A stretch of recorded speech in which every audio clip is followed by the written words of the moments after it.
Tudo bom, gente? Hoje vamos iniciar o estudo da geometria métrica espacial, uma parte da matemática que se preocupa em estudar os sólidos geométricos, prismas, paralelepípedos, esferas, pirâmides, e vamos iniciar o estudo dos sólidos começando pelos prismas. Acompanhe na tela a definição matemática de prisma.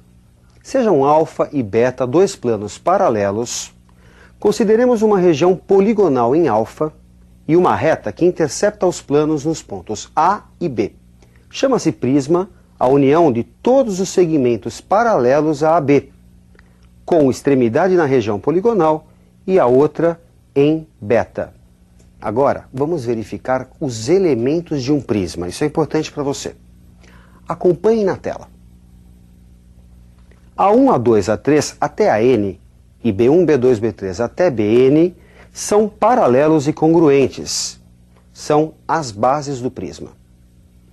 Os segmentos como A1, A2, A2, A3, B2, B3, B3, B4 são as arestas de base. Já os segmentos como A1, B1, A2, B2 são as arestas laterais. São paralelas e congruentes. Faces como A1, A2, B1, B2 ou A2, A3, B2, B3 são paralelogramos chamados faces laterais. Um importante conceito é a distância entre os planos que contêm as bases, a altura do prisma. Se as arestas laterais são perpendiculares às bases, dizemos tratar-se de um prisma reto. Acompanhe na tela. As arestas laterais formam ângulos de 90 graus com a base. Se a base é um polígono regular, lados iguais e ângulos iguais, o prisma reto é chamado de regular. Agora, só nos falta estudar os elementos de cálculo, área e volume.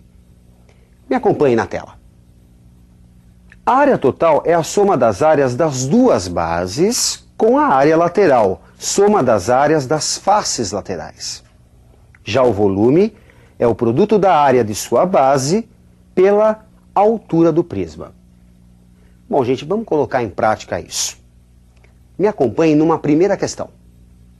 Qual o volume do prisma oblíquo, cuja base é um triângulo equilátero de aresta medindo 4 metros, e que a aresta lateral, inclinada de 45 graus em relação ao plano da base, mede 6 metros.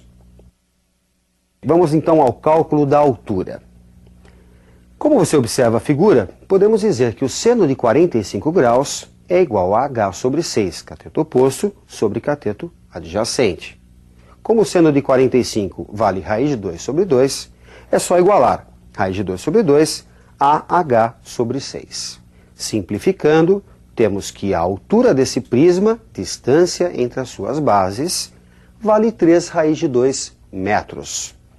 Vamos agora ao cálculo da área da base, que segundo o exercício é a área de um triângulo equilátero. Já vimos em aulas anteriores, L ao quadrado, L é a medida da sua aresta, no caso a aresta da base, raiz de 3 sobre 4.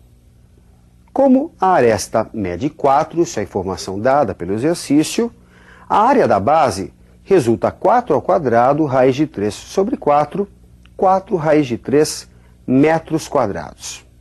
Para fechar o exercício, vamos ao cálculo do volume. Área da base vezes a altura. 4 raiz de 3 multiplicado por 3 raiz de 2.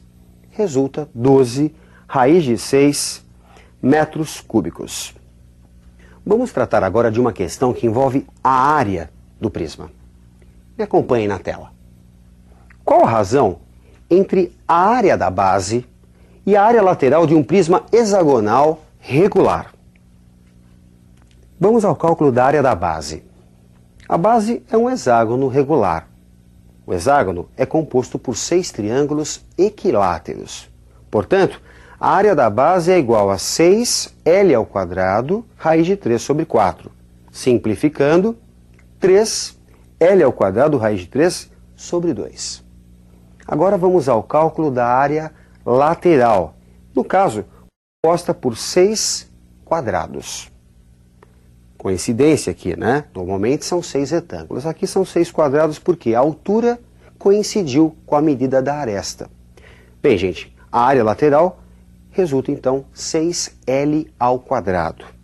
A relação entre as áreas da base e lateral, que é a pergunta do exercício, ficará então 3L ao quadrado raiz de 3 sobre 2 sobre 6L ao quadrado. Simplificando, temos a relação entre as áreas. Raiz de 3 sobre 4. Os prismas mais frequentes nos vestibulares são os mais comuns no nosso dia a dia. Vejamos os principais prismas. Paralelepípedo. Prisma cujas bases são paralelogramos. O mais comum é o que suas faces são retangulares. O volume desse prisma, área da base vezes a altura, é igual ao produto A vezes B vezes C. A área total é igual a 2 vezes AB mais AC mais BC. Isso porque, embora sejam 6 faces, temos em geral apenas 3 valores distintos. Aplicando Pitágoras nos triângulos indicados, conclui-se facilmente que a diagonal é igual à raiz quadrada da soma dos quadrados das dimensões do paralelogramo. Com 6 faces quadradas, o cubo sem dúvida é o mais famoso dos paralelepípedos. Acompanhe os elementos de cálculo para um cubo. Volume, aresta ao cubo. Área total é a área de 6 quadrados, 6A ao quadrado. Já a diagonal, A raiz de 3. Vejamos algumas questões envolvendo paralelepípedos e cubos. Me acompanhe na tela. Uma caixa d'água tem forma cúbica com 1 metro de aresta. De quanto baixa o nível da água se retirarmos 1 litro de água da caixa? O volume é igual a 1 ao cubo. Resulta 1 metro cúbico, e que equivale a 1000 litros. A retirada de 1 litro representa, portanto, a retirada da milésima parte do volume desta caixa, que é de 1000 litros. Assim, ao retirarmos 1 litro, o nível vai baixar a milésima parte de sua altura, da altura da caixa. A milésima parte de 1 metro é 1 milímetro. Vamos verificar, portanto, a redução na altura em 1 milímetro. Nesta questão, vale a pena ressaltar o seguinte, a relação de que 1 metro cúbico corresponde a 1000 litros. Vamos a mais uma questão de aplicação. Uma piscina em forma de paralelepípedo retângulo tem largura de 6 metros, diagonal do fundo com 10 metros e diagonal da face, que contém o comprimento, igual a 4 raiz de 5 metros. Para enchê-la com água será utilizado um caminhão-pipa com capacidade de 6.000 litros. Qual o número de cargas completas desse mesmo caminhão necessárias para que a piscina fique completamente cheia? Por Pitágoras, temos que x² mais 6 ao quadrado é igual a 10 ao quadrado. 100 menos 36, 64. Resulta x igual a 8 metros. Por Pitágoras também, temos que y² mais 8 ao quadrado é igual a 4 raiz de 5 ao quadrado. 80 menos 64, 16. Extraindo-se a raiz, resulta y igual a 4 metros. Só nos falta calcular o volume. 8 vezes 6 vezes 4, produto das 3 dimensões do paralelepípedo, da piscina. 192 metros cúbicos. 192 mil litros, lembrando que 1 metro cúbico corresponde a 1000 litros. Assim, dividindo por 6.000, que é a carga de cada caminhão, temos um total de 32 cargas após a simplificação. Para finalizar o nosso estudo de hoje, vamos analisar o cilindro circular reto. Acompanhe na tela os elementos do cilindro. Sua área lateral é a área de um retângulo de dimensões 2πr, comprimento da circunferência da base